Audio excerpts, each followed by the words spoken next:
100 great Wars of India की कड़ी में ये तीसरा युद्ध है जिसका नाम है हाइडेस्पीस का युद्ध। इसको हम झेलम के युद्ध के नाम से भी जानते हैं, जो कि हुआ था अलेक्जेंडर और पोरस के बीच।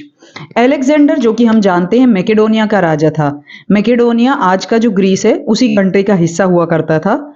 जो अलेक्जेंडर यानी सिकंदर, ये एक बहुत ही जिज्ञासु इंसान था। तो पर्सिया को जीतने के बाद इन्होंने भारत की ओर देखा, क्योंकि उन्होंने भारत के बारे में बहुत सारी बातें सुनी हुई थी एरिस्टोटल से, यानी अरस्तु से, जो कि उनके गुरु थे।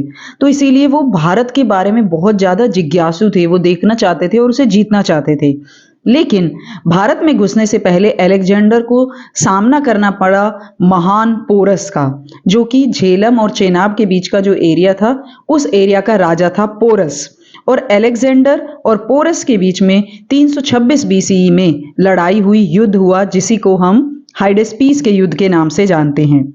हालांकि पोरस इस युद्ध को हार गए, लेकिन पोरस इतने बहादुरी से उन्होंने युद्ध लड़ा कि उसकी बहादुरी को देखकर अलेक्जेंडर ने उनको उनका राज्य वापस लौटा दिया और उन्हें अपना गवर्नर बना दिया।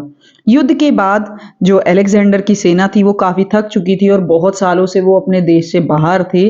तो युद्ध के बाद उन्होंने बीस को पार करने से मना कर दिया और इसी तरीके से अलेक्जेंडर कभी भारत को नहीं जीत पाया और भारत में नहीं घुस पाया।